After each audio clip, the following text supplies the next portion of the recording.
أعوذ بالله من الشيطان الرجيم. بسم الله الرحمن الرحيم.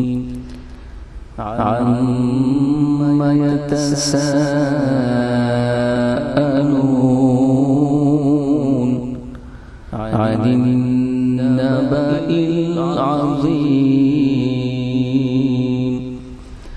الذي هم فيه مختلفون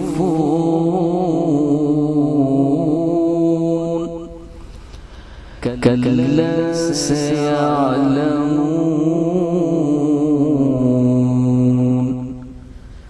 ثم كلا سيعلمون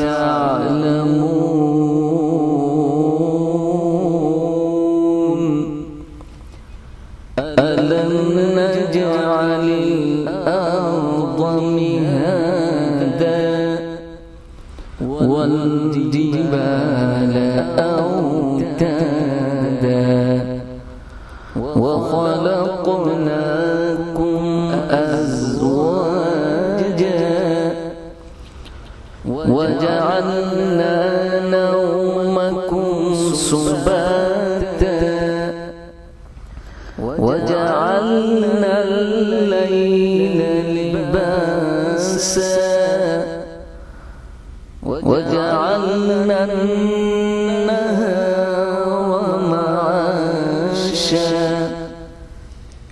وبنينا فوقكم سبعا شدادا وجعلنا سراجا وهاجا وأنزلنا من المعصرات ماء ثجاجا لنخرج به حبا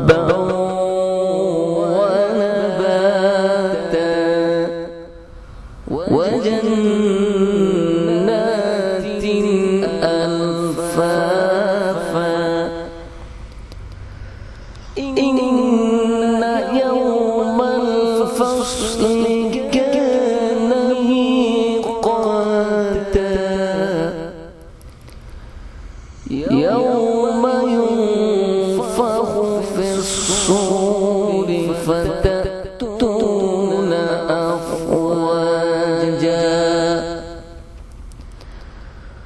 وفتحت السماء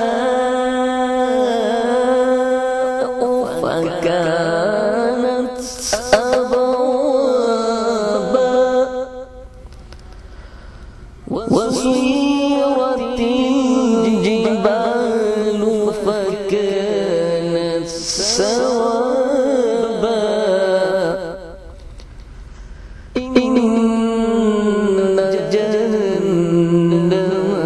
كانت مرصادا للطاغين مآبا لابثين فيها أحقابا لا يذوقون فيها بردا ولا شرابا إلا حميما وغساقا جزاء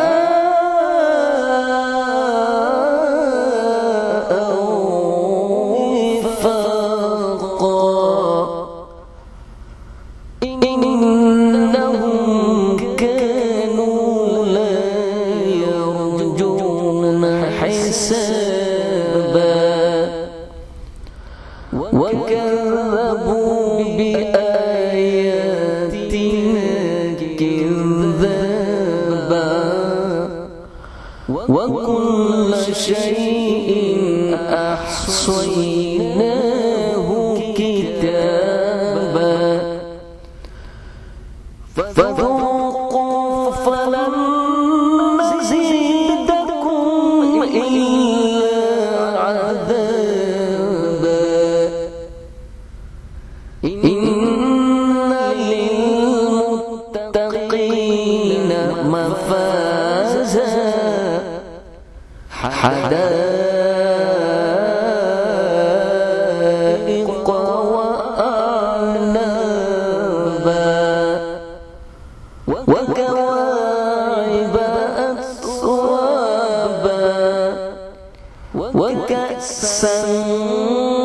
حمدها لا يسمعون فيها لغوا ولا كذابا جزاء من ربك عطاء حسابا رب السماوات والأرض وما بينهما الرحمن لا يملكون منه خطابا يوم يقوم الروح والملائكة صفا لا يتكلمون إلا من أذن له الرحمن وقال صوابا يوم يقوم الروح والملائكة صفا لا يتكلمون إلا من أذن له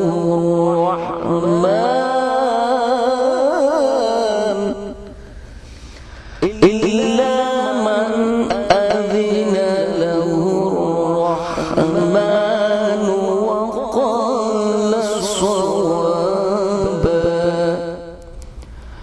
ذلك اليوم الحق فمن شاء اتخذ إلى ربه مآبا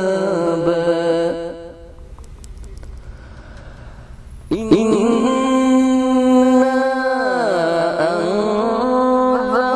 أنذرناكم عذابا قريبا يوم ينظر المرء ما قدمت يداه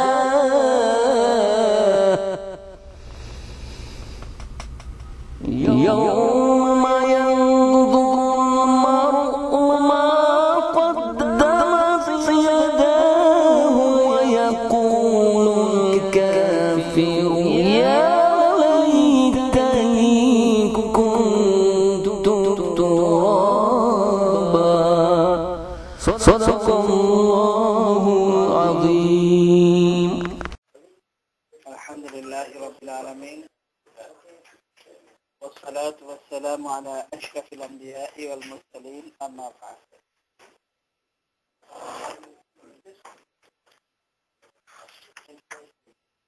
গত সপ্তাহে আমাদের যে আলোচনা চলছিল বুখারী শরীফের 5 নম্বর হাদিসটি এর উপরে আলোচনা চলছে রাসূলুল্লাহ সাল্লাল্লাহু আলাইহি ওয়াসাল্লাম রমজান মাস আসলে আরো বেশি দানশীল হয়ে যেতেন এবং হযরত ইবনে আব্বাস রাদিয়াল্লাহু তাআলা আনহুমা বলেন যে রাসূলুল্লাহ সাল্লাল্লাহু আলাইহি ওয়াসাল্লাম সমগ্র মানব জাতির মধ্যে সবচেয়ে বেশি দানশীল ছিলেন রমজান মাস আসলে আরো বেশি দানশীল হয়ে যেতেন এবং হাদিসের শব্দ হলো যে এত বেশি যেমন বাতাস যেমন দ্রুত চলে এত দ্রুত মানে এত বেশি দানশীল হয়ে যেত রমজান মাসে এবং এর কারণ হিসেবে বলা হয়েছে যে হুজুর সাল্লাল্লাহু আলাইহি ওয়াসাল্লাম এমনিতেই দানশীল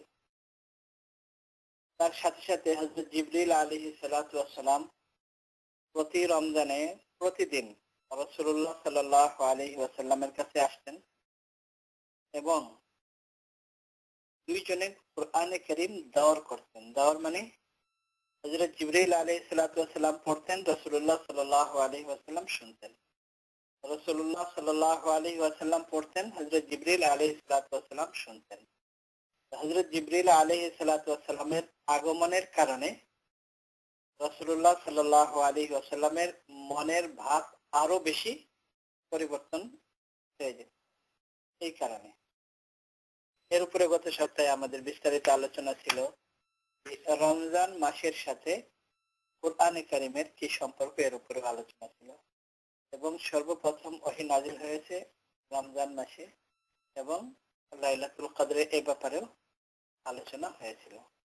আজকে আমাদের আলোচনা বুখারী শরীফের 6 নম্বর হাদিসের উপরে, এবং এটা হলো যে এই চ্যাপ্টারের সর্বশেষ হাদিস। এই চ্যাপ্টার ছিল যে সর্বপ্রথম ওহীর আগমন কিভাবে হয়েছে, এটা ছিল চ্যাপ্টার। এই চ্যাপ্টারে 6টি হাদিস ছিল। এই আজকে হলো শেষ হাদিস এই চ্যাপ্টার। قال حدثنا أبو اليماني قال حدثنا الحكم بن نافع قال أخبرنا شعيب عن الزهري قال أخبرني عبيد الله بن عبد الله بن عتبة بن مسعود أن عبد الله بن عباس رضي الله تعالى عنهما وعنهم أخبره أن أبا سفيان بن حرب في ركب من قريش وكانوا تجارا بالشام في المدة التي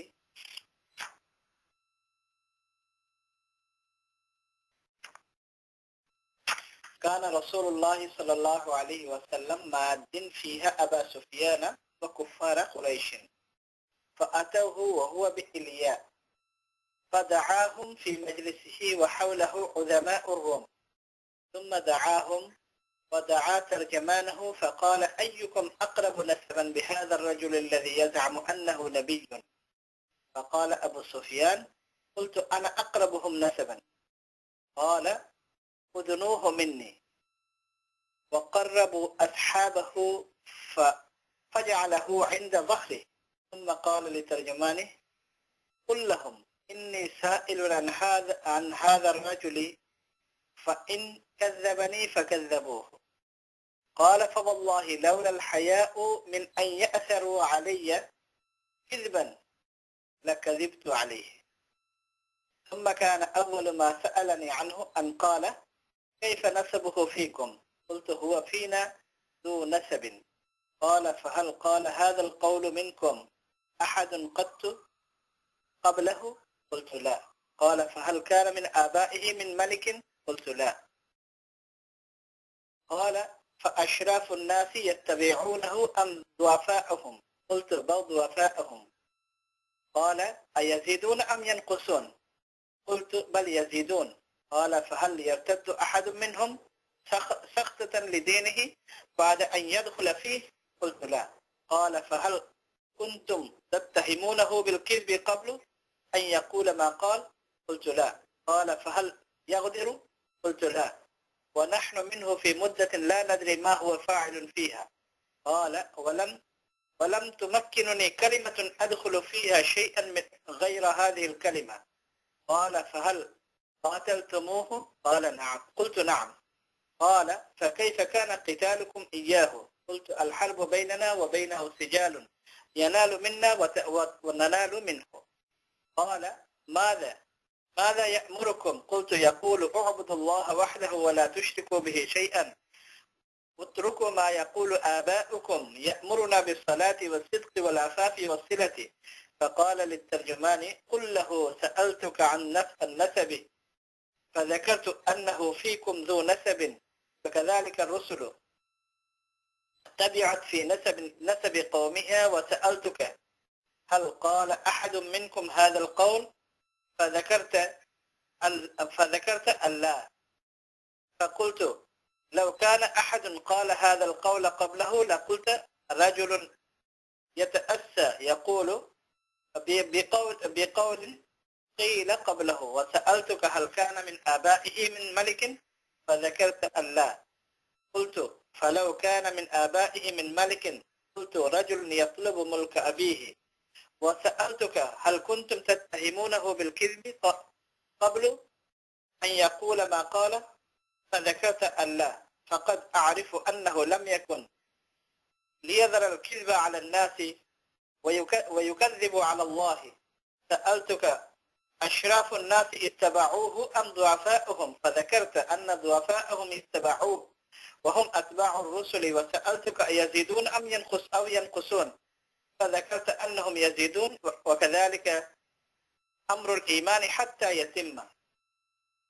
وسألتك أيرتد أحد سخطة لدينه بعد أن يدخل فيه فذكرت أن لا وكذلك الإيمان حين يخالط ببشاشة القلوب.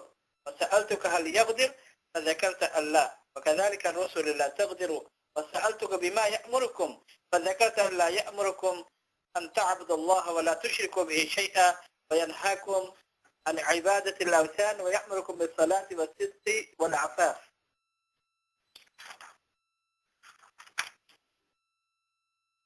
অনেক লম্বা হাদিস আছে, ইমাম বুখারী রাহমাতুল্লাহ আলাইহি বর্ণনা করেন। ইমাম বুখারী রাহমাতুল্লাহ আলাইহির উস্তাদ আবুল ইয়ামান তিনি বলেন যে তিনি হাদিস বর্ণনা করেছেন হাকাম ইবনে নাফি থেকে। তিনি বলেন যে শুআইব রাহমাতুল্লাহ আলাইহি হাদিস বর্ণনা করেছেন ইমাম জুহরি রাহমাতুল্লাহ আলাইহি থেকে। ইমাম জুহরি রাহমাতুল্লাহ আলাইহি বলেন যে আমাকে হাদিস বর্ণনা করেছেন উবাইদুল্লাহ ইবনে আব্দুল্লাহ ইবনে উতবা ইবনে মাসউদ, হযরত আব্দুল্লাহ ইবনে মাসউদের নাতি। ইমাম জুহরি রাহমাতুল্লাহ আলাইহি হাদিস বর্ণনা করেছেন এবং তিনি বলেন যে হযরত আব্দুল্লাহ ইবনে আব্বাস রাদিয়াল্লাহু তাআলা আনহু এই হাদিস বর্ণনা করেছেন। তার থেকে? আবু সুফিয়ান থেকে। আবু সুফিয়ান তখন মুসলমান হননি, রাসূলুল্লাহ সাল্লাল্লাহু আলাইহি ওয়াসাল্লামের শ্বশুর। আবু সুফিয়ান তখন মুসলমান। আবু সুফিয়ান সরাসরি বর্ণনা করেন। আবু সুফিয়ান থেকে হযরত আব্দুল্লাহ ইবনে মাসউদ রাদিয়াল্লাহু আব্দুল্লাহ ইবনে আব্বাস রাদিয়াল্লাহু তাআলা আনহুমা এই হাদিস বর্ণনা করেন। এই হাদিসটি হলো রাসূলুল্লাহ সাল্লাল্লাহু আলাইহি ওয়াসাল্লাম যখন নবুয়তের দাবি করেন, নবুয়তের দাবি করার পরে যখন মক্কাতে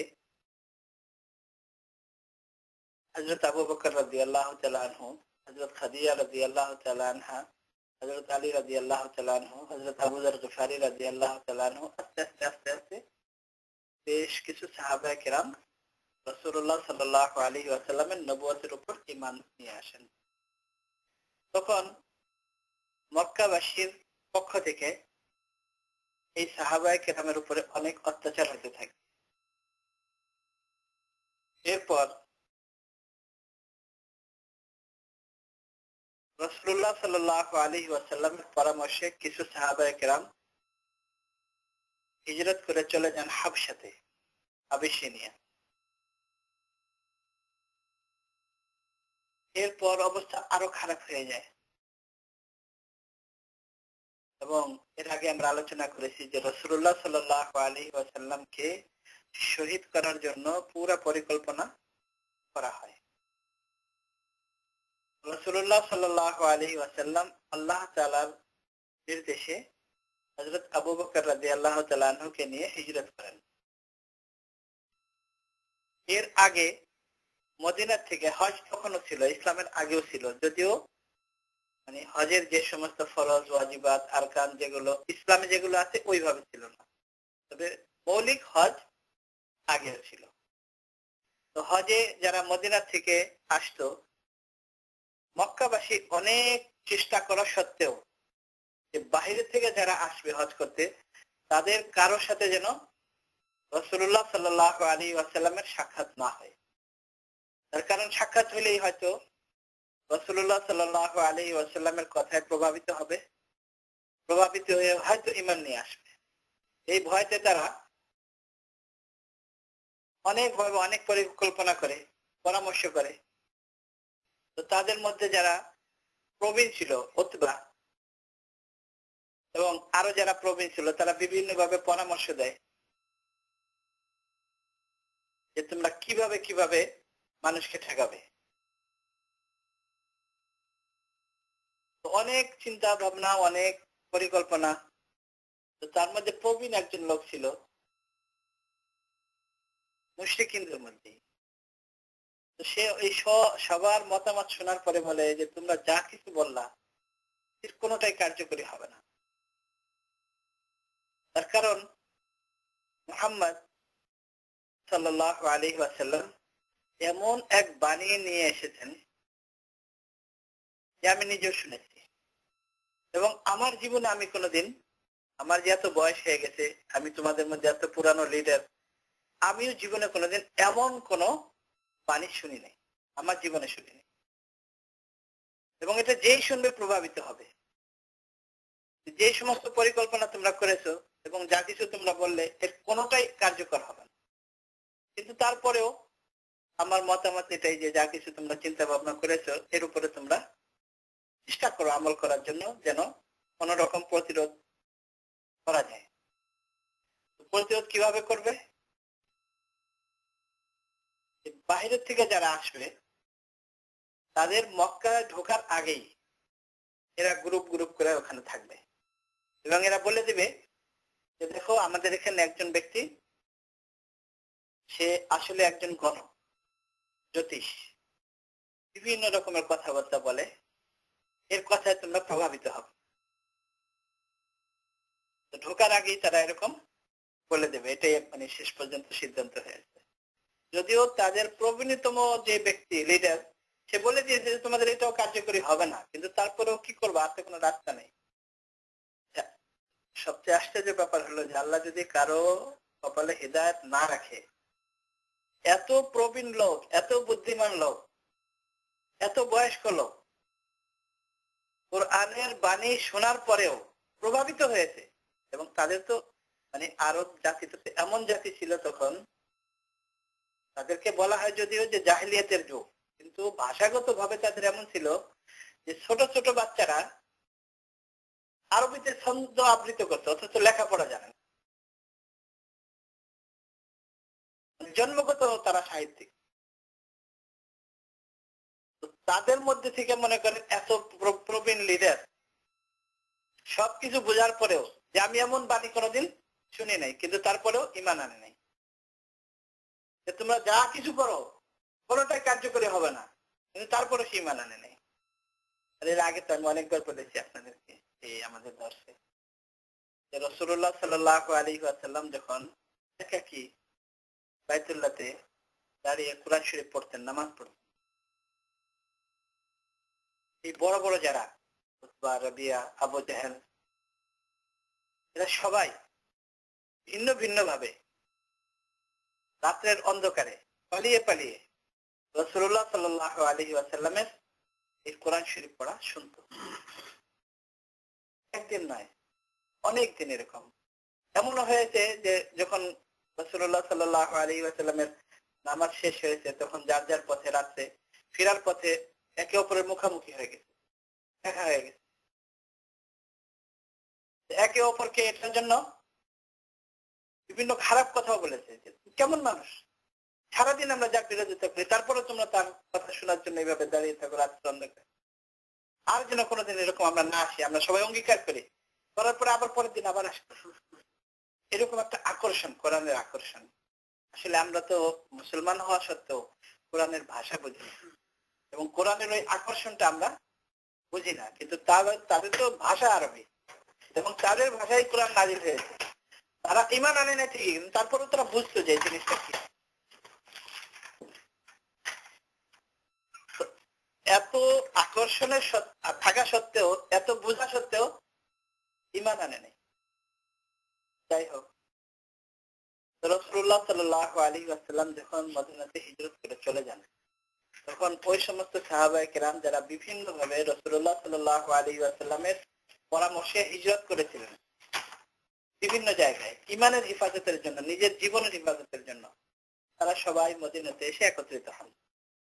এবং যে 2 বছর হজে, প্রথম বছর অল্প সংখ্যক এবং পরবর্তীতে কিছু বেশি সংখ্যক লোক যারা ঈমান গ্রহণ করেন, এবং রাসূলুল্লাহ সাল্লাল্লাহু আলাইহি ওয়াসাল্লাম মদিনাতে একজন সাহাবীকে পাঠান তাদের পড়ানোর জন্য, শেখানোর জন্য। যার কারণে মদিনাতেও অনেক লোক ঈমান নিয়ে আসে।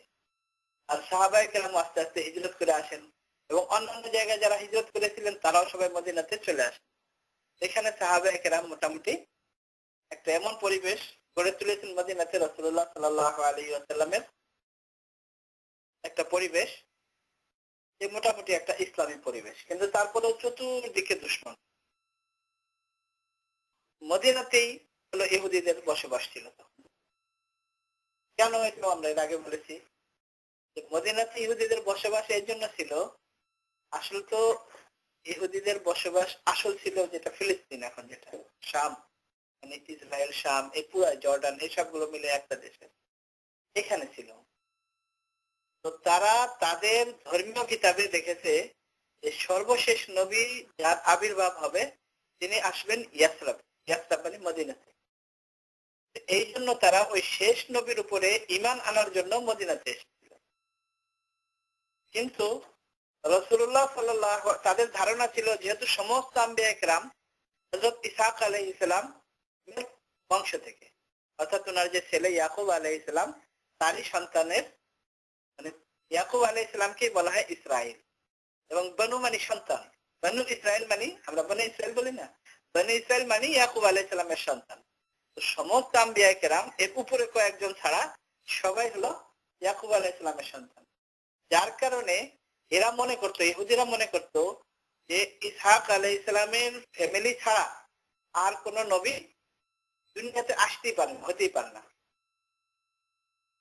যেহেতু ইতিহাসে নাই, হাজার হাজার বছর পার হয়ে গেছে, এর মধ্যে ইয়াকুব আলাইহিস সালামের বংশ ছাড়া আর কোন বংশ থেকে নবীর আগমন হয় নাই। যার কারণে তাদের বদ্ধমূল ধারণা ছিল যে ইয়াকুব আলাইহিস সালাম বনী ইসরাইল থেকেই নবী হবে। কিন্তু রাসূলুল্লাহ সাল্লাল্লাহু আলাইহি ওয়াসাল্লাম যখন হযরত ইসমাঈল আলাইহিস সালামের বংশের থেকে, অর্থাৎ ইব্রাহিম আলাইহিস সালামের দুই ছেলে ইসহাক আলাইহিস সালামের বংশের থেকে সমস্ত আম্বিয়া কেরাম, আর ইসমাঈল আলাইহিস সালামের বংশের থেকে রাসূলুল্লাহ সাল্লাল্লাহু আলাইহি ওয়াসাল্লাম। যার কারণে আর পিছনে যদি আরো আমরা যাই, যে ইসহাক আলাইহিস সালামের আম্মা ছিলেন ইব্রাহিম আলাইহিস সালামের যে স্ত্রী, তাকে বনী ইসরাইল যারা তারা মনে করতেন যে তিনি হলেন ইব্রাহিম আলাইহিস সালামের স্ত্রী। আর হযরত হাজেরা আলাইহিস সালামকে এরা মনে করত যে তিনি ছিলেন হযরত ইব্রাহিম আলাইহিস সালামের স্ত্রী নন, বরং তিনি ছিলেন বান্দি। এখনো যারা ইহুদি তাদের এটাই মতামত। তারা বলে যে হযরত হাজেরা আলাইহিস সালাম ইব্রাহিম আলাইহিস সালামের স্ত্রী নন। যার কারণে ইসমাঈল আলাইহিস সালামের বংশের যারা, তাদের সবাইকে এরা ছোট নজরে দেখতো সবসময়। এই কারণে রাসূলুল্লাহ সাল্লাল্লাহু আলাইহি ওয়াসাল্লামের আগমন ইসমাঈল আলাইহিস সালামের বংশের থেকে হওয়ার কারণে তারা এটা মেনে নিতে পারেনি। তারা কিন্তু হিজরত করে মানে অনেক আগে থেকে মদিনাতে এসে তারা বসবাস শুরু করেছে নবীর উপর ঈমান আনতে, এই জন্য। কিন্তু যখন ওই নবীর আবির্ভাব হয়েছে তখন তারা ওই নবীর উপর ঈমান আনতে পারেনি, মেনে নিতে পারেনি, বরং ওই নবীর বিরোধিতা শুরু করেছে। তো মদিনাতে একে তো চতুর্দিকে ইহুদিদের বসবাস, আর এখানেও জাহিলিয়াতের যুগের এখনো যারা অমুসলিম, যারা মুশরিক, মূর্তির পূজা করে, তাদের সংখ্যা এখনো বেশি মদিনাতেও। তখনের কথা বলি, রাসূলুল্লাহ সাল্লাল্লাহু আলাইহি ওয়াসাল্লামের যুগে এখনো এই পরিস্থিতি। আর মক্কাতে যারা, তারা তো এদেরকে মারার জন্য, ধরার জন্য হুজুর সাল্লাল্লাহু আলাইহি ওয়াসাল্লামকে শহীদ করার জন্য চেষ্টা করেছে। এমনকি যে সাহাবায়ে কেরাম হিজরত করে হযরত জাফর রাদিয়াল্লাহু তাআলা আনহু ছিলেন তার মধ্যে, যারা হাবশায় হিজরত করেছিলেন, তাদেরকে ওখান থেকে ধরে আনার জন্য মক্কা থেকে গিয়েছিল, এবং আরো যেখানে যেখানে সব জায়গায় গিয়েছিল, এমন পরিস্থিতি। তো যাই হোক, এখানে একটা সুন্দর পরিবেশ হওয়ার পরে রাসূলুল্লাহ সাল্লাল্লাহু আলাইহি ওয়াসাল্লাম ইহুদিদের সাথে এগ্রিমেন্ট এমন ভাবে করেছেন যে যদি বাইরে থেকে কেউ আমাদের উপর আক্রমণ করে তাহলে তোমরা তাদের সহযোগিতা করবে না, এটা তোমাদের সাথে আমাদের এগ্রিমেন্ট। আর আমরা তোমাদের সাথে কোনো লড়াই করবো না, মারামারি করবো না, এটা এগ্রিমেন্ট। কিন্তু এই ইহুদিরা সেই অঙ্গীকার রাখে নাই, এবং মক্কা থেকে যখন কেউ আক্রমণ করার জন্য যারা এসেছে তাদের সহযোগিতা করে। শুধু তাই নয়, গোপনে তাদের কাছে সমস্ত খবর পৌঁছে দিত মক্কাতে মদিনার ইহুদি যারা তারা। এমন পরিস্থিতিতে রাসূলুল্লাহ সাল্লাল্লাহু আলাইহি ওয়াসাল্লাম সাহাবায়ে কেরামকে নিয়ে উমরা করার জন্য, কারণ রাসূলুল্লাহ সাল্লাল্লাহু আলাইহি ওয়াসাল্লাম যখন হিজরত করেন, এটা তো রাসূলুল্লাহ সাল্লাল্লাহু আলাইহি ওয়াসাল্লামের একটা তো জন্মস্থান মক্কা, বাইতুল্লাহ। সেখানে হাদিসের মধ্যে আছে যে রাসূলুল্লাহ সাল্লাল্লাহু আলাইহি ওয়াসাল্লাম হিজরতের আগে বাইতুল্লাহর দিকে তাকিয়ে তাকিয়ে কান্না অবস্থায় বলেছেন, তোমার সাথে আমার এমন মহব্বত, তোমাকে আমার ছাড়তে মনে চায় না, বাধ্য হয়ে আমি তোমাকে ছেড়ে যাচ্ছি। আর হযরত আবু বকর রাদিয়াল্লাহু তাআলা আনহু সম্পর্কে তো আছে হাদিসের মধ্যে যে হযরত আবু বকর রাদিয়াল্লাহু তাআলা আনহু যখন মদিনাতে গেলে অধিকাংশ মানুষের প্রথম, এখনো যদি আপনারা যান, মানে হঠাৎ করে গেলে দেখবেন একটু জ্বর জ্বর ভাব এসে যায়, মানে আবহাওয়াগত ভাব এরকম। হযরত আবু বকর রাদিয়াল্লাহু তাআলা আনহুর জ্বর হয়ে গেছে হিজরত করার পরে। হযরত আবু বকর রাদিয়াল্লাহু তাআলা আনহু মক্কার গাছপালা ঘাস এগুলোকে স্মরণ করে কান্নাকাটি করে, মানে এমন মহব্বত, মানে বাইতুল্লাহর সাথে এমন একটা সম্পর্ক।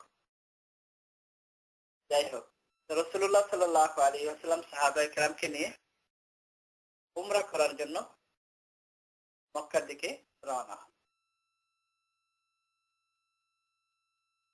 কিন্তু মুশরিকদের যখন মানে জানা হয়, মক্কার যারা মুশরিক তারা যখন জানতে পারে, তখন তারা বাধা দেওয়ার জন্য চেষ্টা করে এবং হুদায়বিয়া নামক স্থানে শেষ পর্যন্ত মানে তাদের বাধার মুখে রাসূলুল্লাহ সাল্লাল্লাহু আলাইহি ওয়াসাল্লাম তাদের সমস্ত শর্ত সরায়, যা কিছু তারা দেয় শর্ত সব মেনে তার উপর এগ্রিমেন্ট করেন।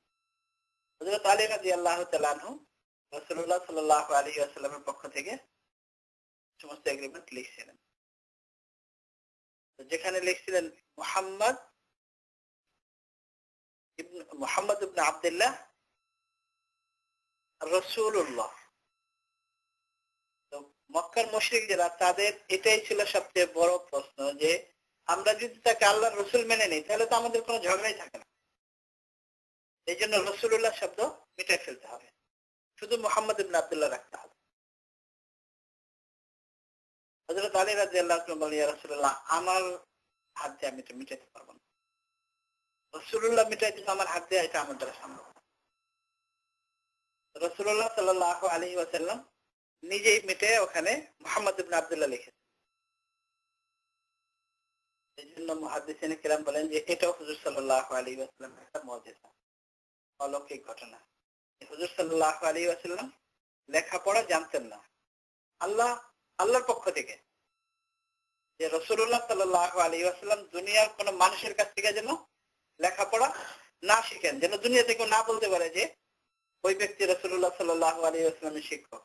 যার কারণে এটা নবীর জন্য এটা ফজিলত, কিন্তু আমাদের জন্য নয়। আল্লাহর রাসূলের জন্য এটা ফজিলত যে দুনিয়ার কোন মানুষের কাছে কোনো কিছু শিখেন নাই। রাসূলুল্লাহ সাল্লাল্লাহু আলাইহি ওয়াসাল্লাম ওই জায়গায় মিটে নিজেই লিখেছেন। মুহাদ্দিসিনে কেরাম বলেন এটা একটা মুজিজা রাসূলের জন্য। ওই সময় নিজে হাতে কিভাবে লিখলেন। যাই হোক, সন্ধি হয়ে গেল যে 1 বছর পরে আপনারা আগামী বছর আসবেন। ওখানে আরো অনেক ঘটনা, হযরত উসমান রাদিয়াল্লাহু তাআলা আনহুকে পাঠিয়েছিলেন তাদের মক্কাবাসীর সাথে কথা বলার জন্য। ঘটনা এদিকে সব মশহুর হয়ে গেছে, হযরত উসমান রাদিয়াল্লাহু তাআলা আনহুকে শহীদ করে ফেলেছেন। রাসূলুল্লাহ সাল্লাল্লাহু আলাইহি ওয়াসাল্লাম তখন সমস্ত সাহাবাদের হাতে বায়াত করেন এর প্রতিশোধ নেওয়ার জন্য, এবং হযরত উসমান রাদিয়াল্লাহু তাআলা আনহুর জন্য রাসূলুল্লাহ সাল্লাল্লাহু আলাইহি ওয়াসাল্লাম নিজের হাতে ভাবে রাখেন, যেটা হলো উসমানের হাত। এইভাবে সমস্ত সাহাবায়ে কেরামের কাছ থেকে অঙ্গীকার নেন যেটা আমরা প্রতিশোধ নেব। যাই হোক, অনেক লম্বা বিস্তারিত ঘটনা, সন্ধির ঘটনা যখন আসে তখন আমরা বলবো। এই যে 1 বছর ছিল, যে আগামী বছর আসলে আপনারা উমরা করতে পারবেন, এই 1 বছর রাসূলুল্লাহ সাল্লাল্লাহু আলাইহি ওয়াসাল্লামের জন্য ছিল একটা সুযোগ। এই 1 বছরের মধ্যে আর যুদ্ধ হবে না, যেহেতু তাদের সাথে এগ্রিমেন্ট হয়ে গেছে, সন্ধি হয়ে গেছে। আর মক্কার মুশরিক যারা তাদের জন্য ছিল এটা একটা সুযোগ তো যখনই রাসূলুল্লাহ, তারা তো এমনি মারামারি করতো, তার রাসূলুল্লাহ সাল্লাল্লাহু আলাইহি ওয়াসাল্লাম যখন নবুয়তের দাবি করেছে, এরপরে থেকে তো এরা সবাই পেরেশান, তাদের কাজকর্ম সব নষ্ট হয়ে যাচ্ছিল। তো তাদের জন্য 1 বছর সুযোগ, আর রাসূলুল্লাহ সাল্লাল্লাহু আলাইহি ওয়াসাল্লামের জন্য এবং সাহাবায়ে কেরামের জন্য ওই 1 বছর একটা সুযোগ। তো এই সুযোগে রাসূলুল্লাহ সাল্লাল্লাহু আলাইহি ওয়াসাল্লাম সারা দুনিয়ার যত বড় বড় বাদশা ছিল ওই সময় সবার কাছে চিঠি লেখেন। সব চিঠিগুলো হাদিসের কিতাবে আছে, উল্লেখ আছে, এবং মুহাদ্দিসিনে কেরাম ওই শুধু চিঠিগুলো একত্রিত করে কিতাব আকারে ছাপিয়েছেন। তো তার মধ্যে উল্লেখযোগ্য, যেরকম এখন আমেরিকা, রাশিয়া আগে ছিল, এখন তো রাশিয়া ওরকম নাই, যেমন সুপার পাওয়ার মনে করা হচ্ছে, ভবিষ্যতে চীনকে মনে করা হতে পারে। তো ওই সময় এরকম পারস্য সম্রাট আর রোম সম্রাট, এই রোম সম্রাট এবং পারস্য সম্রাটের মধ্যে সবসময় দ্বন্দ্ব চলে আসছে, যেরকম হয় এক শক্তির সাথে অন্য শক্তি। পারস্য সম্রাট অনেক বেশি শক্তিশালী ছিল, আর রোম সম্রাট আস্তে আস্তে আস্তে আস্তে অনেক দুর্বল হয়ে গিয়েছে। এবং পারস্য সম্রাট যে কিসরা, আর রোম সম্রাট যে ছিল তাকে বলা হতো কাইসার। কিসরা মানে দখল করতে করতে করতে করতে একেবারে ফিলিস্তিনের কাছাকাছি পর্যন্ত দখল করে ফেলে।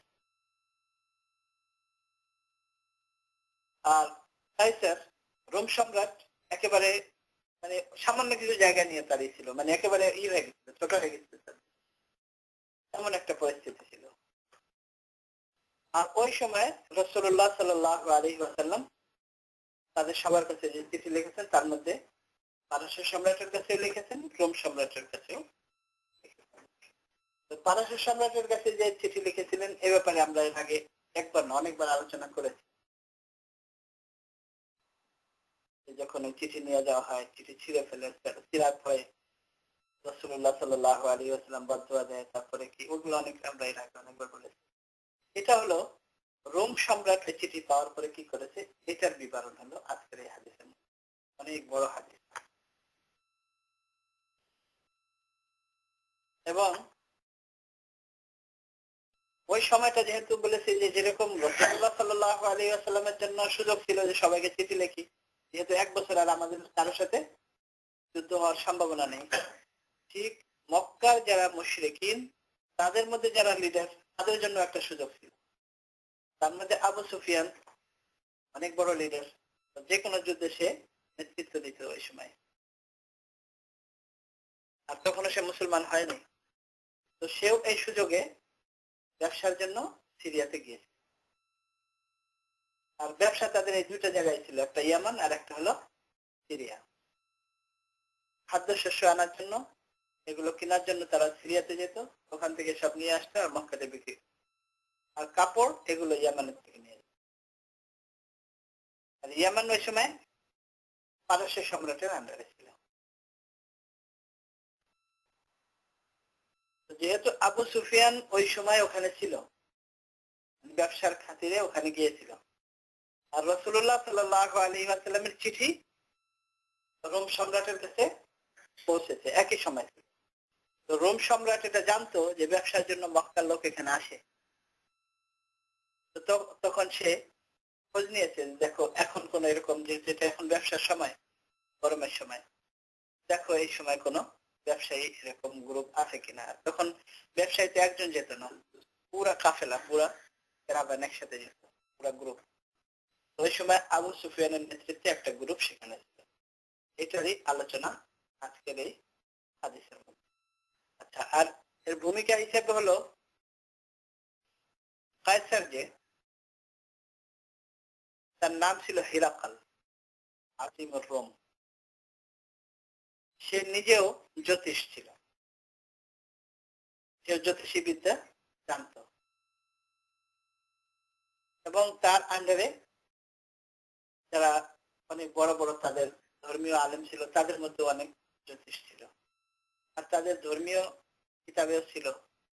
সব মিলিয়ে সে দেখেছে যে এখন ওই সময়টা এসে গেছে, যে সময় আমার রাজত্ব শেষ হয়ে যাবে, এবং এমন এক ব্যক্তির হাতে এই রাজত্ব যাবে যে যারা খাতনা করে। খাতনা মানে যেটা আমরা মুসলমানি বলি সার্কামসিশন। খাতনা করে এমন এক ব্যক্তির হাতে যায়। তখন সে খোঁজ নিতে থাকে, যেহেতু সে তো ছিল খ্রিস্টান, খোঁজ নিতে থাকে যে কারা কারা খাতনা করে। ওই সময় খোঁজ নিয়ে জানা গেছে যে যারা ইহুদি তারা সবাই ধর্মীয় ভাবে তারা খাতনা করে। তখন তাকে পরামর্শ দেওয়া হয়, তার যারা উপদেষ্টা তারা পরামর্শ দেয় যেটা আপনার জন্য চিন্তার কোনো কারণ না, আপনি ঘোষণা দিয়ে দেন যত ইহুদি আছে সবাই শেষ করে। আর আগের যে মানে রাজা বাদশা যেত এরকমই হইতো, যে কারো কোনো কথা পছন্দ না হলে, বরং আগে তো আমরা ওই বইতেও পড়ি গল্পে যে বাদশা যারা, রাজা বাদশা যারা, তাদের সামনে কেউ কথা বলতেও চিন্তা করতো যে যদি তার পছন্দ মতো না হয়, এই জন্য আগেই বলতো যে যদি আমার জান যদি আপনি বাঁচানোর দেন তাহলে আমি একটা কথা বলবো। কথা বলার আগে এরকম একটা প্রতিশ্রুতি নিয়ে কথা বলতো, এটা কোন ব্যাপারই ছিল না। তো উপদেষ্টারা পরামর্শ দিচ্ছে আপনি ঘোষণা দিয়ে দেন যত ইহুদি আছে সবাইকে মেরে ফেলা হবে, তাহলে আপনার কে আর প্রতিবাদ করবে আর কে আর কি করবে, আপনার তাদের টিকে থাকবে। কিন্তু তার এর উপরে ইতমিনান হয়নি। সে চিন্তা করেছে যে সে হুকুম দিয়ে দিচ্ছে, কিন্তু তারপরে সে চিন্তা করেছে যে এটা কিভাবে হতে পারে, আরো কেউ এরকম আছে কিনা। আর তেমন সময় ওই চিঠি তার কাছে পৌঁছে। আর একটা বিষয় না, অনেকগুলো বিষয় একসাথে হয়ে গেছিল। একে তো তার রাজত্ব পারস্য সম্রাট যে ছিল কিসরা, সে একটু দখল করে নিচ্ছিল, তো যার কারণে সে মান্যত মেনেছিল যে যদি আমি এর থেকে রক্ষা পাই তাহলে আমি বাইতুল মাকদিসে যে ইবাদত বন্দেগী করব। তো ওই সময় সে ওই বাইতুল মাকদিসে গিয়েছে, তার সাথে আরো উপদেষ্টা পরিষদ, মন্ত্রী পরিষদ যারা ছিল ওই সময়। এখন চিঠি কিভাবে পৌঁছলো, একটা হলো এক রিওয়ায়াতে আছে যে হাতেম তাই, হাতেম তাইয়ের নামটা আমরা শুনেছি। হাতেম তাইয়ের যুগ কিন্তু রাসূলুল্লাহ সাল্লাল্লাহু আলাইহি ওয়াসাল্লামের যুগের একটু আগে, একেবারে সাথে সাথে। হাতেম তাইয়ের যে ছেলে আদি ইবনে হাতেম, দাদা হাতেম তাই, যার ব্যাপারে অনেক ঘটনা আছে, তার যে ছেলে আদি ইবনে হাতেম রাদিয়াল্লাহু তাআলা আনহু, তিনি সাহাবী, রাসূলুল্লাহ সাল্লাল্লাহু আলাইহি ওয়াসাল্লামের সাথে ইসলাম গ্রহণ করেছেন। এবং তার যে মেয়ে অর্থাৎ আদি ইবনে হাতেম রাদিয়াল্লাহু তাআলা আনহুর বোন হাতেম তাইয়ের মেয়ে, তিনিও ইসলাম গ্রহণ করেছেন। কিন্তু এখানে বলা হয়েছে যে যখন রাসূলুল্লাহ সাল্লাল্লাহু আলাইহি ওয়াসাল্লাম তার মাধ্যমে হিরাক্কালের কাছে অর্থাৎ কায়সারের কাছে চিঠি পাঠিয়েছেন, তখনও তিনি মুসলমান হননি, তখনও তিনি খ্রিস্টান ছিলেন। তারপরেও এই জন্য পাঠানো হয়েছে যেহেতু এত বড় ব্যক্তির ছেলে আর রাসূলুল্লাহ সাল্লাল্লাহু আলাইহি ওয়াসাল্লামকে পছন্দ করতেন, এখনো ইসলাম গ্রহণ করেন নাই, পছন্দ করতেন। রাসূলুল্লাহ সাল্লাল্লাহু আলাইহি ওয়াসাল্লাম তাকে এই জন্য দূত হিসেবে পাঠিয়েছেন যেন তার কথা বিশ্বাস করে, কিভাবে মানুষ ইসলাম গ্রহণ করে, কিভাবে রাসূলুল্লাহ সাল্লাল্লাহু আলাইহি ওয়াসাল্লামকে মানুষ মানে, এটা যেন সে যে পরিষ্কার ভাবে বলে, যেহেতু তার একটা গ্রহণযোগ্যতা আছে, দূত তেমনি পাঠায় যাকে বিশ্বাস করা যায়। এক রিওয়ায়াত আছে তখন তিনি ইসলাম গ্রহণ করেন নাই। আর আদি ইবনে হাতিম রাদিয়াল্লাহু তাআলা আনহু যখন ইসলাম গ্রহণ করেন, ভিন্ন থেকে এক বিষয়, তিনি মসজিদে নববীতে যখন আসেন ইসলাম গ্রহণ করার জন্য, রাসূলুল্লাহ সাল্লাল্লাহু আলাইহি ওয়াসাল্লাম নিজের চাদর তার জন্য দিয়েছেন। আদি ইবনে হাতিম রাদিয়াল্লাহু তাআলা আনহু। এক রিওয়ায়াতে আছে হযরত দাহিয়া কালবি রাদিয়াল্লাহু তাআলা আনহুকে রাসূলুল্লাহ সাল্লাল্লাহু আলাইহি ওয়াসাল্লাম পাঠিয়েছেন। দাহিয়া কালবি রাদিয়াল্লাহু তাআলা আনহুকে দূত হিসেবে পাঠিয়েছেন। দাহিয়া কালবি রাদিয়াল্লাহু তাআলা আনহু আরব লোকে এমনি দেখতে অনেক সুন্দর, তার মধ্যে হযরত দাহিয়া কালবি রাদিয়াল্লাহু তাআলা আনহু ছিলেন অতি সুন্দর। এবং হাদিসের মধ্যে আছে যে হযরত জিবরিল আলাইহিস সালাতু ওয়াস সালাম যখন মানুষের রূপে রাসূলুল্লাহ সাল্লাল্লাহু আলাইহি ওয়াসাল্লামের কাছে ওহী নিয়ে আসতেন, তো দাহিয়া কালবি রাদিয়াল্লাহু তাআলা আনহু সূরাতে আসে। এই জন্য রাসূলুল্লাহ সাল্লাল্লাহু আলাইহি ওয়াসাল্লাম অনেক বড় বড় রাজা বাদশাদের কাছে হযরত দাহিয়া কালবি রাদিয়াল্লাহু তাআলা আনহুকে দূত হিসেবে পাঠান। এক রিওয়ায়াত আছে দাহিয়া কালবি রাদিয়াল্লাহু তাআলা আনহুকে পাঠিয়েছেন।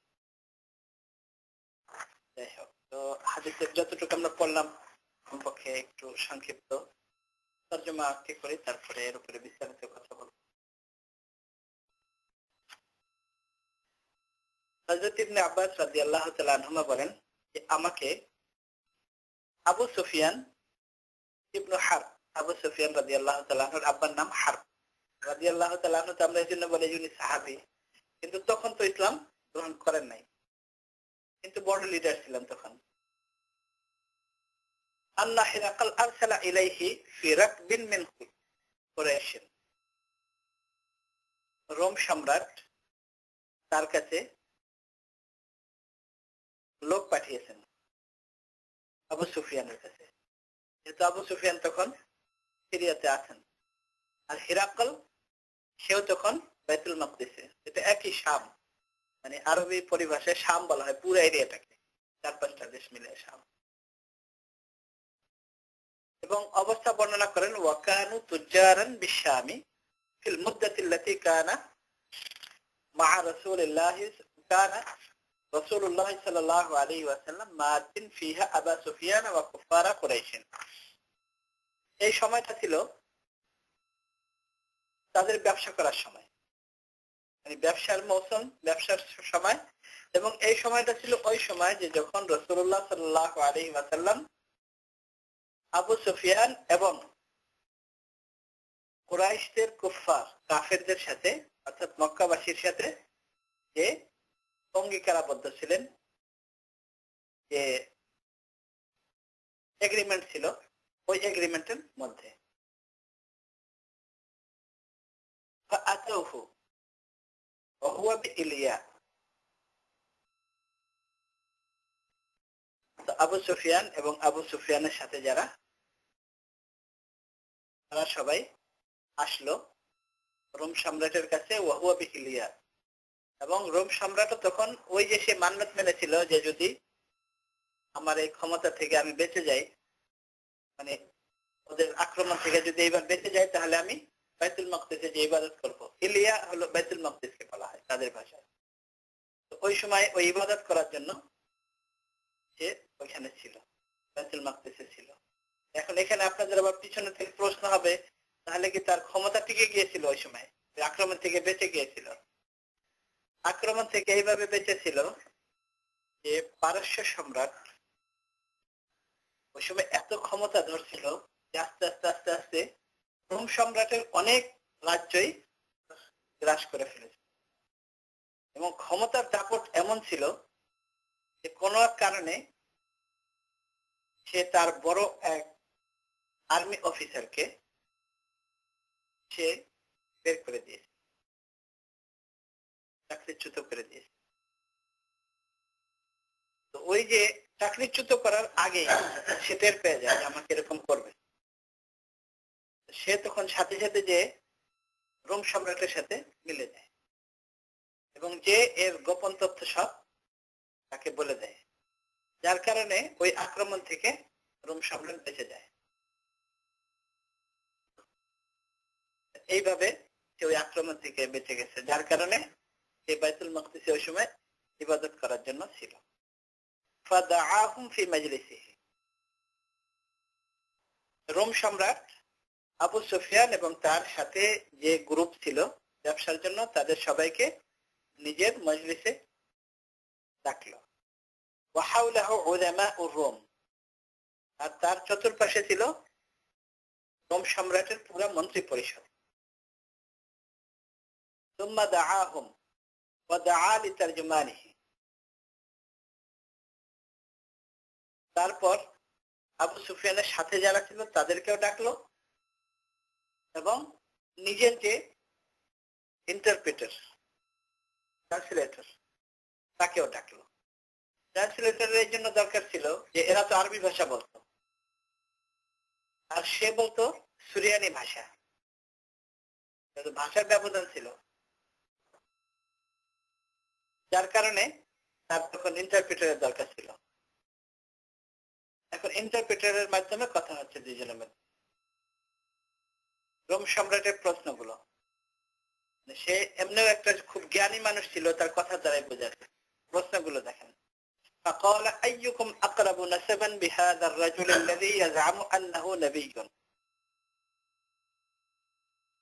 আচ্ছা বলে যে তোমাদের মধ্যে বংশের দিক থেকে এই ব্যক্তির অর্থাৎ রাসূলুল্লাহ সাল্লাল্লাহু আলাইহি ওয়াসাল্লামের নিকটতম কে, যে তোমাদের মধ্যে নবুয়তের দাবি করেছে, তার সাথে তোমরা এখানে যারা উপস্থিত তোমাদের মধ্যে নিকটতম সম্পর্ক কার বেশি, বংশগত সম্পর্ক,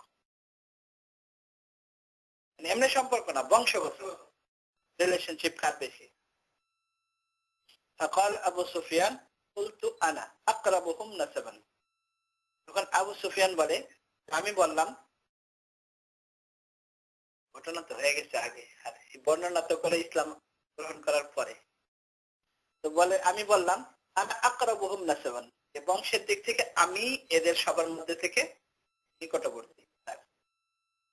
হুজুর সাল্লাল্লাহু আলাইহি ওয়াসাল্লামের চাচা, একদিকে শ্বশুর। قال اذنوه مني। শ্বশুর হওয়া সত্ত্বেও ইসলাম গ্রহণ করেন। এবং আবু সুফিয়ান মেয়ে আগে ধর্ম গ্রহণ করেছে এবং হুজুর সাল্লাল্লাহু আলাইহি ওয়াসাল্লামের বিবাহে আবদ্ধ। এবং আবু সুফিয়ান এই সময়ে, এই যে 1 বছর যুদ্ধ করা যাবে না, এই সময় মেয়ের সাথে দেখা করার জন্য গিয়েছে মদিনায়। এখন তার যুদ্ধ হবে না, মেয়ে তো রাসূলুল্লাহ সাল্লাল্লাহু আলাইহি ওয়াসাল্লামের ঘরে। যখন রাসূলুল্লাহ সাল্লাল্লাহু আলাইহি ওয়াসাল্লামের ঘরে প্রবেশ করেছে, তখন রাসূলুল্লাহ সাল্লাল্লাহু আলাইহি ওয়াসাল্লাম ঘরে ছিলেন। নিজের বাপ এত বড় নেতা না, নিজের বাপ এত বড় নেতা। হুজুর সাল্লাল্লাহু, ওই সময় যাই বিছনা ছিল ওনাদের, তো বিছনায় বসতে গেছে, তো ওনার মেয়ে ওখান থেকে ওই বিছনা সরে ফেলে, এত বড় বেইজ্জতি, এটা তুমি কি করলে, তুমি এত বড় বেইজ্জতি। রাসূলুল্লাহ সাল্লাল্লাহু আলাইহি ওয়াসাল্লাম এখানে বসে, নিজের বাপ, বাপের সাথে শত্রুতা নাই, মানে ঈমানের মহব্বত।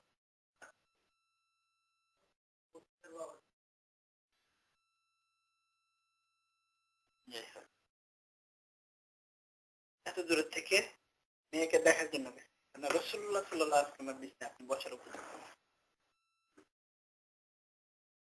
যাই হোক, قلت انا اقربهم نسبا قال فاذنوه مني। আচ্ছা, তখন বলল যে একে আমার কাছে নিয়ে আসো, মানে একে আমার সামনে নিয়ে আসো, কাছে নিয়ে আসো। وقربوا اصحابه, এবং তার সাথীদেরকেও কাছে নিয়ে আসো, মানে যারা তার সাথে গ্রুপে ছিল। فجعلوهم عند ظهره, কিন্তু ওদেরকে এর পিঠের পিছনে রাখো। পিঠের পিছনে কেন? পিঠের পিছনের এই জন্য যে এরকম সামনাসামনি যদি বসা থাকে, আপনি একটা লোকের ইন্টারভিউ নিচ্ছেন, প্রশ্ন করবেন, তাহলে সে যদি কোনো মিথ্যা কথা বলে আর এদেরকে যদি আপনি সাক্ষী হিসেবে জিজ্ঞেস করেন, সামনাসামনি হলে একটা চক্ষু লজ্জা আমরা বলি না, এইরকমও যেন না হয়। এটা বাদশার বুদ্ধি দেখেন, দেখে পিছনে বসে, তার কারণ যদি পিছনে বসে তাহলে চোখে চোখে দেখা হবে না। এই জন্য আমি যদি তাদেরকে আবার জিজ্ঞেস করি যে ঠিক বলেছে কিনা, তাহলে তাদের বলতে দ্বিধা হবে না, চক্ষু লজ্জা হবে না, যেহেতু এত নেতা। সেই জন্য সামনাসামনি না, একে সামনে আনো আর বাকি সবাইকে এর পিছনে বসাও, আর এইভাবে আমি তাকে প্রশ্ন করবো। ثم قال لترجمانه, তারপর তার ইন্টারপ্রেটারকে বাদশা বলল, কুল্লাহুম, এদের সবাইকে বলো, ইন্নী সাইলুন হাযা আন হাযা আর-রাজুল, ইন্নী সাইলু হাযা আন হাযা আর-রাজুল, যে আমি একে ওই ব্যক্তির সম্পর্কে, যেহেতু চিঠিতে তার হাতে, যে আমি একে এই ব্যক্তির সম্পর্কে জিজ্ঞেস করব, তাকে না শুধু, এতে সবাইকে।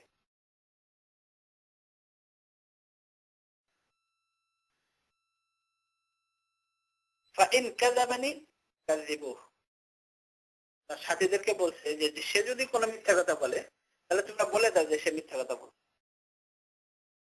মানে যে আমি একে যে প্রশ্ন করবো, সে যদি কোনো উত্তর মিথ্যা দেয়, তোমরা পিছনে যারা বসে আছো তোমরা সাথে সাথে বলে দিবা যে সে এটা মিথ্যা বলেছে। قال فوالله لولا الحياء من أن يأثروا علي كذبا لكذبت عليه। তো বলে যে এই লজ্জাটা যদি আমার ভিতরে না থাকতো, কারণ সে তো আমার কাছে জিজ্ঞেস করছে, এখন তো আমার যা ইচ্ছা আমি তাই বলতে পারি। তো এই লজ্জাটা যদি আমার ভিতরে না হইতো, যে আমার পিছনে যারা বসে আছে তারা হয়তো এখানে না বললেও মক্কাতে যেয়ে বলে দিবে যে আবু সুফিয়ান একটা মিথ্যা কথা বলে। এই লজ্জা যদি আমার ভিতরে না থাকতো তাহলে আমি হয়তো কোনো মিথ্যা কথা বলে দিতাম। দেখার বিষয় হলো এত বড় একটা মুশরিক, এত বড় একটা মুশরিক, এত বড় কাফের, মানে নেতৃত্ব দিচ্ছে কাফেরদের বদরের যুদ্ধে, সেই তো নেতৃত্ব দিয়ে। কিন্তু সেও বলে যে যদি আমার এই লজ্জা না হতো যে আমার পিছনে যারা আছে এরা মক্কা যে বলে দিবে যে আবু সুফিয়ান মিথ্যা কথা বলে আসছে, তাহলে আমি হয়তো কোনো একটা মিথ্যা কথা বলতাম। মিথ্যা এমন একটা খারাপ জিনিস যে যেটা শুধু ধর্মের সাথে সম্পর্ক না, কেউ যদি বিধর্মী হয় সেও মিথ্যাকে ঘৃণা করে। আর আজকে আমরা আমাদের সমাজে আমরা মনে করি যে যদি আমরা কোনো রাজনীতি করি বা কোনো দল করি বা কোনো কিছু এমন একটা কোনো কমিটি করি বা কিছু করি, তাহলে মিথ্যা বলতেই হবে, মিথ্যা না বললে আমাদের এটা হবেই না। বরং এমন অবস্থা যে আমরা জনপ্রতিনিধি হয়ে, জনগণের ভোটে মন্ত্রী হয়ে আজকে একটা কথা বলি, নির্দ্বিধায় আবার আগামীকাল আরেকটা কথা বলি এবং বলে দিই যে কালকে আমি এটা বলি নাই, অথচ সবকিছু রেকর্ড করা আছে, পত্রিকায় আসছে, টিভিতে আসছে, তারপরেও আমরা আগামীকাল বলে দিই না আমি এরকম বলি নাই। নির্দ্বিধায় মিথ্যা কথা বলি, চিন্তা ভাবনা ছাড়া। এবং এটাকে আমরা মানে গর্বের সাথে, মানে সে বড় লিডার যার কারণে এত বড় মিথ্যা কথা বলতে পারে, যে যত বেশি মিথ্যা কথা বলতে পারে সে এত বড় লিডার। মিথ্যা এমন একটা ঘৃণিত জিনিস যে অমুসলিম সেও ধর্মের কারণে নয়, মানে মিথ্যা যে একটা খারাপ জিনিস এর জন্য সে ঘৃণা, সেও লজ্জা বলে যদি লজ্জা যদি না হইতো তাহলে আমি হয়তো কিছু বলতাম। ثم كان أول ما سألني عنه হযরত আবু সুফিয়ান রাদিয়াল্লাহু তাআলা আনহু বলেন, সর্বপ্রথম সে আমাকে যে প্রশ্ন করেছে, قال كيف نسبه فيكم, তোমাদের মধ্যে তার বংশ কিরকম, মানে সে কিরকম বংশের, ভালো বংশের না খারাপ বংশের, কিরকম। বলতো, আর এটাও সবচেয়ে দেখার বিষয়, একটা হলো মিথ্যা, আরেকটা হলো একটু মানে ঘুরে কোনো কথা বলে নাই। মানে এখন তো এমন প্রতিদ্বন্দ্বী যে তাকে আমরা নিশ্চিহ্ন করবো, মেরে ফেলার জন্য পরিকল্পনা করেছিলাম, সে অন্য জায়গায় যে আশ্রয় নিয়ে, 1 বছরের তার সাথে আমাদের এগ্রিমেন্ট, 1 বছর পরে কি হবে আমরা জানি না, তাদের সাথে আরো কেমন লড়াই হবে কি হবে, এখনো এগ্রিমেন্ট চলে। কিন্তু এমন অবস্থায়ও একটা খারাপ কথা তার ব্যাপারে বলে না, মানে মানুষ না পারলে ঘুরে ফিরাতে কিছু বলতে পারে, তাও বলে না। প্রথম প্রশ্ন হলো কাইফা নাসাবুহু ফীকুম, তোমাদের মধ্যে তার বংশ পরিচয় কিরকম। কুলতু হুয়া ফীনা যু নাসাবিন, সে আমাদের মধ্যে সম্ভ্রান্ত বংশের। قال فهل قال هذا القول منكم احد قط قبله, যে এই ধরনের কথা তোমাদের পুরো বংশের মধ্যে ইতিপূর্বে আর কি কেউ এরকম কথা বলেছে, সে যেরকম বলে যাকে আল্লাহর উপর ইবাদত করো, আমি বিশ্বাস আনো, এরকম করো এরকম করো, সত্য কথা বলো, এইসব কথা তোমাদের এই বংশে আর অন্য কি কেউ এর আগে বলেছে। কতটা আবু সুফিয়ান রাদিয়াল্লাহু তাআলা আনহু বলেন যে আমি বললাম যে না, কেউ এর আগে বলেছে। قال فهل كان من آبائه من ملك, যে তার বাপ দাদার মধ্যে কেউ কি কোনোদিন বাদশা ছিল। বলতো না, আমি বললাম যে না, কেউ ছিল না। قال فأشراف الناس يتبعونه أو ضعفاؤهم, তারপর সে বলল যে মানুষের মধ্যে যারা সম্মানিত ব্যক্তি তারা কি এই নবীর বেশি অনুসরণ করে নাকি যারা এদের মধ্যে দুর্বল তারা?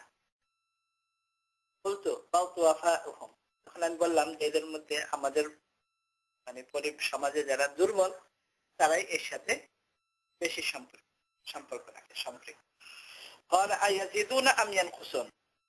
তারপর সে প্রশ্ন করলো যে যারা তার উপর ঈমান এনেছে, যারা তার অনুসারী, তাদের সংখ্যা কি দিন দিন বাড়ে না কমে যাচ্ছে? কুলতু বাল ইয়াজিদুন, আমি বললাম বরং বাড়ছে, বেশি হচ্ছে। قال فهل يرتد احد منكم سخطة لدينه? তারপর বাদশা প্রশ্ন করলো যে তাদের মধ্যে যারা তার অনুসারী তাদের মধ্যে থেকে কেউ তার এই ধর্মের উপরে, তার এই দিনের উপরে বা তার কর্মকাণ্ডের উপরে অসন্তুষ্ট হয়ে কেউ কি দিন থেকে চলে গেছে? মানে তার উপর ঈমান আনার পরে তার কর্মকাণ্ডে অসন্তুষ্ট হয়ে কেউ কি দিন থেকে চলে গেছে? বলতো না, আমি বললাম যে না, যে একবার তার উপর ঈমান এনেছে সে কোনোদিন তা থেকে সরে যায় নাই। قال فهل كنتم تتهمونه بالكذب قبل أن يقول ما قال? তারপর সে প্রশ্ন করলো যে তোমরা এর আগে সে যখন যত কথা বলেছে এমন কি কোনো ঘটনা আছে যে তোমরা তাকে মিথ্যাবাদী হিসেবে সাব্যস্ত করতে পেরেছো? কখনো সে কোনো মিথ্যা কথা বলেছে এমন কোনো ঘটনা কি আছে তোমাদের কাছে যে তোমরা অপবাদ দিয়েছো যে সে মিথ্যাবাদী? বলতো না, বলে যে না, এমন কোনো ঘটনা হয় নাই, কোনোদিন তার দ্বারা এমন কোনো কাজ হয় নাই যে আমরা তাকে মিথ্যাবাদী বলবো। قال فهل يقدر, সে কি কোনোদিন কাউকে ধোঁকা দিয়েছে? সে কি কোনোদিন কোনো খেয়ানত করেছে? বলতো না, আমি বললাম যে না, এরকম হয় নাই। ونحن منه في مدة لا ندري ما هو فاعل فيها। এখানে শুধু এতটুকু কথা বলেছেন হযরত আবু সুফিয়ান রাদিয়াল্লাহু তাআলা আনহু, বলেন যে এই পর্যন্ত সে কারোর সাথে এগ্রিমেন্ট ভঙ্গ করে নাই, কাউকে ধোঁকা দেয় নাই, তবে এখন এমন একটা সময় যে তার সাথে আমাদের একটা এগ্রিমেন্ট আছে, জানি না এই এগ্রিমেন্টে সে কি করবে, মানে সে আমাদের সাথে ওয়াদা ভঙ্গ করবে কিনা এই ব্যাপারে আমরা জানি না, শুধু এতটুকু। হযরত আবু সুফিয়ান রাদিয়াল্লাহু তাআলা আনহু বলেন ক্বালা ওয়ালাম তুমকিনুনি কালিমাতুন আদখুলু ফিহা শাইআন গায়রা হাযিহিল কালিমা, বলে যে যতগুলো প্রশ্ন উত্তর হয়েছে, যতগুলো আমার ইন্টারভিউ নিয়েছে, যতগুলো কথা জিজ্ঞেস করেছে, তার মধ্যে এই একটা সেন্টেন্স ছাড়া আর এমন কোন কথা আমি সুযোগ পাই নাই যে মিথ্যার আশ্রয় নিব বা অন্য কিছু ঘুরে ফিরে বলবো, এমন কিছু আমি পাই নাই। শুধু একটা পয়েন্ট এরকম যে সে কি কোনোদিন তোমাদেরকে ধোঁকা দিয়েছে? কোনোদিন কি সে তোমাদের সাথে কোনো এগ্রিমেন্ট ভঙ্গ করেছে, খেয়ানত করেছে? তো বলে যে এখন তার সাথে আমাদের একটা এগ্রিমেন্ট আছে, জানি না এই এগ্রিমেন্টে সে কি করবে। হযরত আবু সুফিয়ান রাদিয়াল্লাহু তাআলা আনহু বলেন যে এই একটা সেন্টেন্সে আমি সুযোগ পেয়েছি কথা বলার জন্য, এছাড়া আমি আর কোনো তার ব্যাপারে অন্য কিছু বলার সুযোগ পাইনি। قال فهل قاتلتموه, তারপর বাদশা জিজ্ঞেস করলো যে তোমরা কি তার সাথে কোন সময় যুদ্ধ করেছো? বলতো নাম, আমি বললাম হ্যাঁ করেছি, বদরের যুদ্ধ হয়ে গেছে এর আগে। قال فكيف كان قتالكم اياه, তার সাথে তোমাদের যুদ্ধ কেমন হয়েছে, মানে সে জিতেছে না তোমরা জিতেছো? বলতো আল হারবু বাইনানা ওয়া বাইনাহু সিজালুন ইয়ানালু মিন্না ওয়া নানালু মিনহু। আমি বললাম যে যুদ্ধ এমন একটা জিনিস, কোন সময় তার সাথে আমাদের সাথে এমন একটা প্রতিযোগিতা হয়েছে, কোন সময় সে জিতেছে, কোন সময় আমরা জিতেছি। বদরের যুদ্ধে মানে তারা জিতেছে আর উহুদের যুদ্ধে আমরা জিতেছি। যুদ্ধ এমন একটা জিনিস যেটা কোন সময় সে, কোন সময় আমরা, এমন হয়েছে। বলা মাযা ইয়া'মুরুকুম, সে তোমাদেরকে কি করতে বলে, কিসের আদেশ করে? বলতো ইয়াকুলু উ'বুদুল্লাহ ওয়াহদাহু ওয়া লা তুশরিকু বিহি শাইআন, যে এক আল্লাহ তাআলার ইবাদত বندگی করো, আল্লাহ তাআলার সাথে কাউকে শরীক করবে না, আল্লাহর সাথে কাউকে পার্টনার বানাবে না, এটা বলে। দেখেন অমুসলিম হয়ে সে কিন্তু 360 মূর্তির পূজা করে, কথা ক্লিয়ার।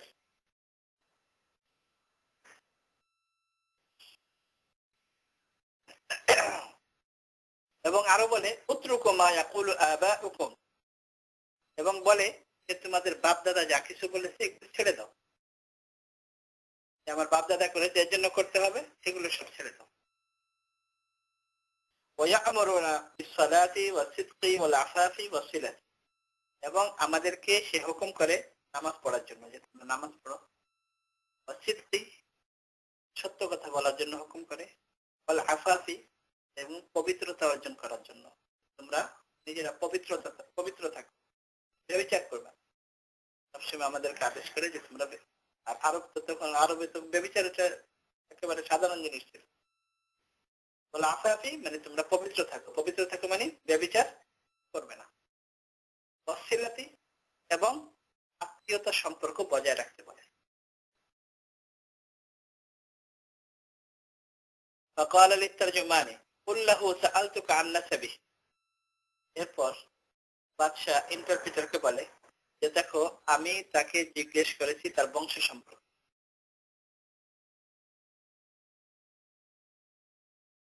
فذكرت أنه فيكم ذو نسب,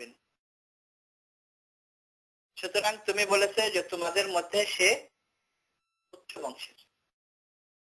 فكذلك الرسل تبعت في نسب قومها, এবং শুরু থেকে আম্বিয়া কেরাম যারা তাদের এইভাবে চলে আসছে, কোন নবী কোন নিচু বংশের না, অর্থাৎ যেই জাতির ভিতরে নবী এসেছে ওই জাতির মধ্যে নবী সবসময় উচ্চ বংশের থাকে। বাদশার জ্ঞান দেখেন। ওয়াসআলতুকা, এবং আমি তোমাকে জিজ্ঞেস করেছি, হাল ক্বালা আহাদুম মিনকুম হাযাল ক্বাওলা, ফাযাকারতা আল্লাহ, এবং আমি তোমাকে জিজ্ঞেস করেছি যে তোমাদের মধ্যে এরকম কথা আর কি কেউ কোনোদিন বলেছে? ফাযাকারতা আল্লাহ, তুমি বলেছো যে না, এর আগে কেউ এমন কথা বলেনি। ফাকুলতু, সুতরাং আমি বলি, লাউ কানা আহাদুন ক্বালা হাযাল ক্বাওলা ক্বাবলাহু লাকুলতু রাজুলুন ইয়াতাআসসা বিকাওলিন কিলা ক্বাবলাহু,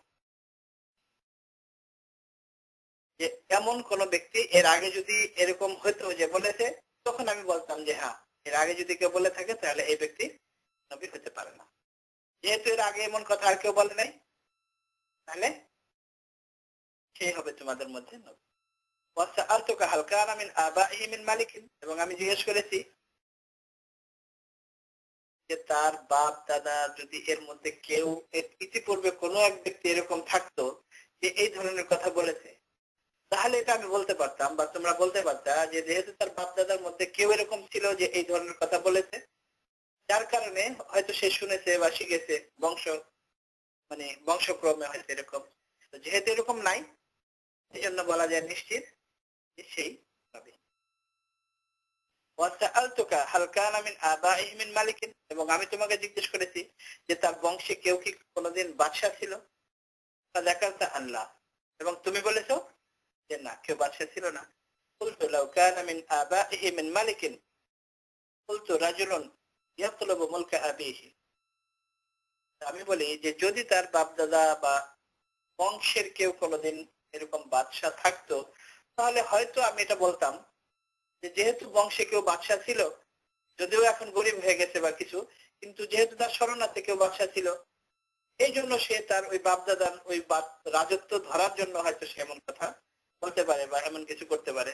যেহেতু ছিল না, এই জন্য নিশ্চিত বলা যায় যে সে এরকম কিছু না, বরং সেই নবী। وسألتك هل كنتم تتهمونه بالكذب قبل أن يقول ما قال, এবং আমি তোমাকে জিজ্ঞেস করেছি যে তোমরা কোনদিন কি তাকে মিথ্যাবাদী হিসেবে আখ্যায়িত করতে পেরেছো? তুমি বলেছো যে না। ফাযাকারতা আল্লাহ, তুমি বলেছো যে না, এরকম কোনদিন আমরা তাকে মিথ্যাবাদী বলতে পারি না। ফাকাদ আ'রিফু আন্নাহু লাম ইয়াকুন লিয়াযরা আল-কিযবা আলা আন-নাসি ওয়া ইউকাযযিবু আলা আল্লাহ, তো এরকম কোন ব্যক্তি যে কোনদিন মানুষের সাথে মিথ্যা কথা বলে না, তো সে আল্লাহর উপরেও কোনদিন মিথ্যা কথা বলতে পারে না, আল্লাহ সম্পর্কেও মিথ্যা কথা বলতে পারে না। আল্লাহ সম্পর্কে সে যা বলে সত্য কথা বলে, যেহেতু তার মিথ্যার কোনো ইতিহাসে কোনো রেকর্ড নাই। যেহেতু তার পুরো জীবনে কোনো মিথ্যা রেকর্ড নেই, তো আল্লাহর উপরে সে মিথ্যা কথা বলবে না। ওয়াসআলতুকা আশরাফুন নাসি ইত্তাবাউহু আম দুআফাউহুম, আমি তোমাকে জিজ্ঞেস করেছি যে মানুষের মধ্যে যারা সম্মানিত ব্যক্তি, যারা সম্ভ্রান্ত, যারা তারা কি তার অনুসরণ করে নাকি যারা দুর্বল ব্যক্তি তারা। ফাযাকারতা আন্না দুআফাউহুম ইত্তাবাউহু, তুমি বলেছো যে মানুষের মধ্যে যারা দুর্বল তারাই তার অনুসারী বেশি। ওহুম আতবাউর রাসূলি, এবং সর্বযুগের নবীদের অনুসারী এমনই, সমাজে যারা দুর্বল ব্যক্তি তারাই নবীর অনুসারী। মানে পুরা মানে নবীদের ইতিহাস সম্পর্কে এই বাদশার কতটা জ্ঞান।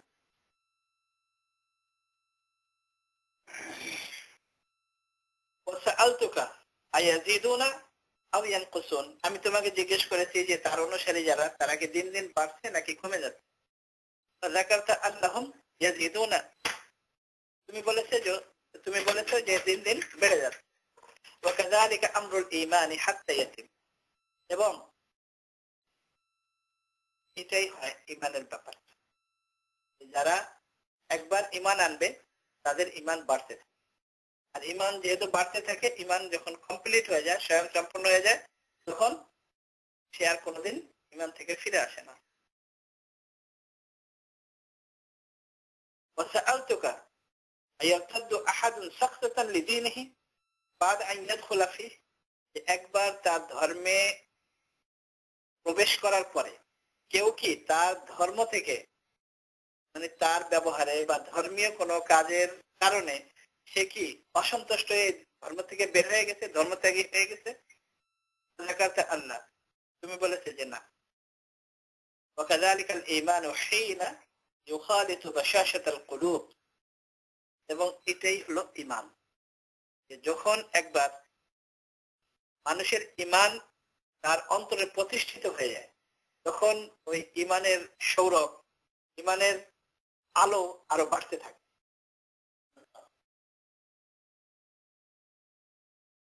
ওয়াসআলতুকা হাল ইয়াগদিরু, আমি জিজ্ঞেস করেছি যে সে কি কোনোদিন মানুষের সাথে প্রতারণা করেছে, ধোঁকা দিচ্ছে, বা এরকম কোনো ঘটনা আছে, খেয়ানত করেছে।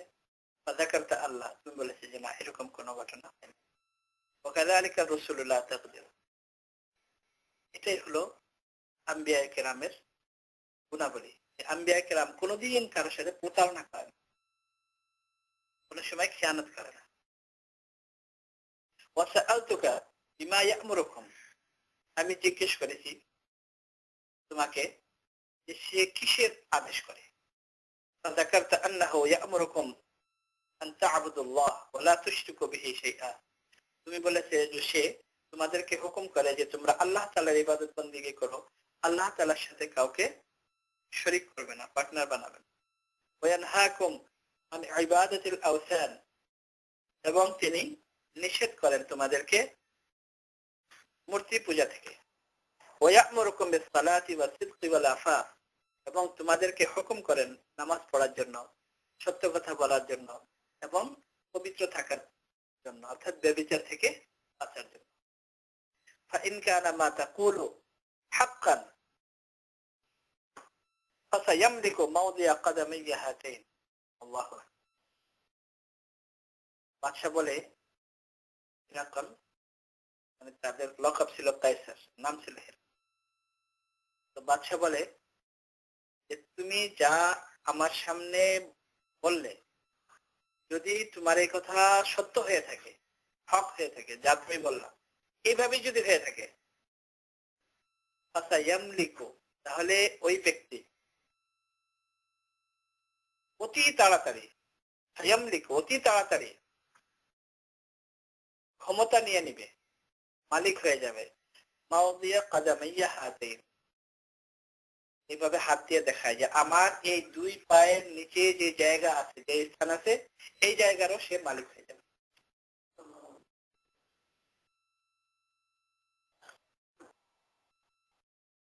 সবচেয়ে দুঃখের বিষয় হলো, এত সুন্দর, এত জ্ঞানী ব্যক্তি, এত সুন্দর কথা বলার পরেও মানুষের চাপে, ক্ষমতার লোভে সে শেষ পর্যন্ত ইসলাম গ্রহণ করে। এটা আমরা আগামী সপ্তাহে এর উপরে বিস্তারিত আলোচনা করব। সে নিজে তার সমস্ত যারা বড় বড় ওই সময় পাদ্রী ছিল, আর্চ বিশপ যারা সব ছিল, সবাইকে একত্রিত করে, পুরা মন্ত্রী পরিষদকে একত্রিত করে, একটা পরাক্রমশালী সম্রাট সবাইকে একত্রিত করেছে। তার যে প্যালেস ছিল, এটা বানানো ছিল এরকম চতুর্দিকে ছিল, মানে একটা এর মতো দুর্গের মতো ছিল তার প্যালেস। চতুর্দিকে রুম রুম রুম রুম ছিল, একটা বড় গেট। সে সম্রাটের নাম আছে, হ্যাঁ, হেরাক্লিস। সে সবাইকে ভেতরে আসতে বলেছে। ভেতরে আসার পরে গেট বন্ধ করে দিয়ে সে তার প্যালেসের উপরে গেছে।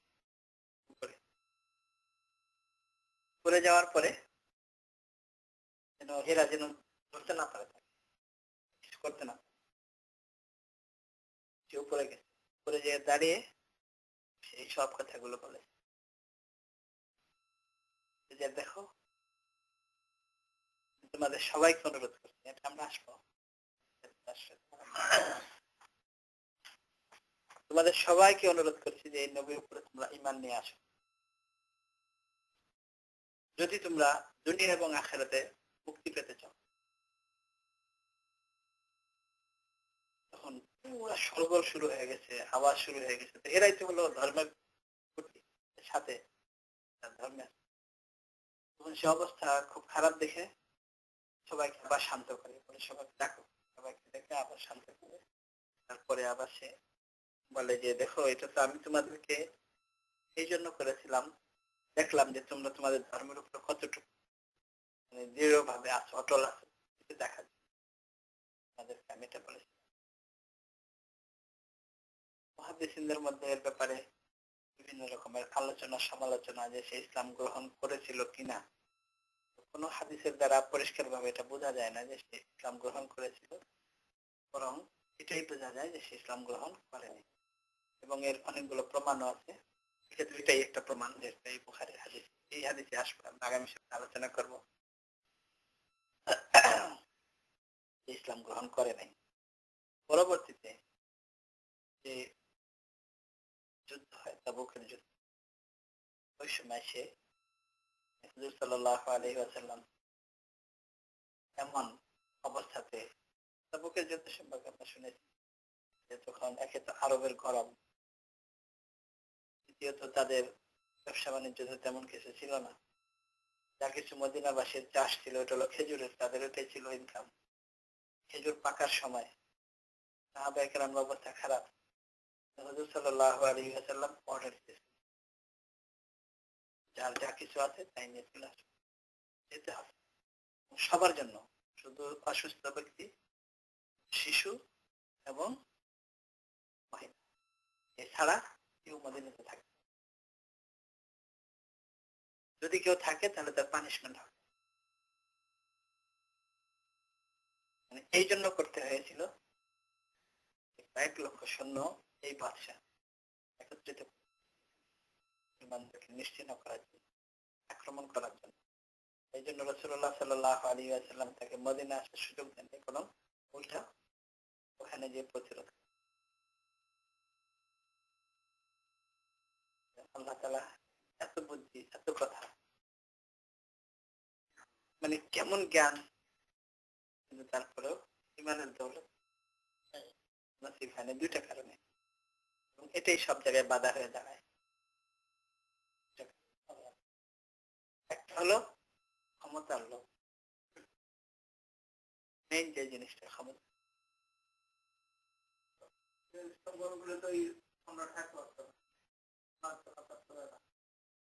এবং প্রতিবন্ধকতা শুধু এই মেইন এই জিনিসটার কারণে। যাই হোক, আল্লাহ তাআলা আমাদের সবাইকে এই হাদিস বোঝার তৌফিক দান এবং রাসূলুল্লাহ সাল্লাল্লাহু আলাইহি ওয়াসাল্লামের সঠিকভাবে ইত্তেবা এবং অনুসরণ করার তৌফিক দান। আখিরু দাওয়ানা আলহামদুলিল্লাহি রাব্বিল আলামিন।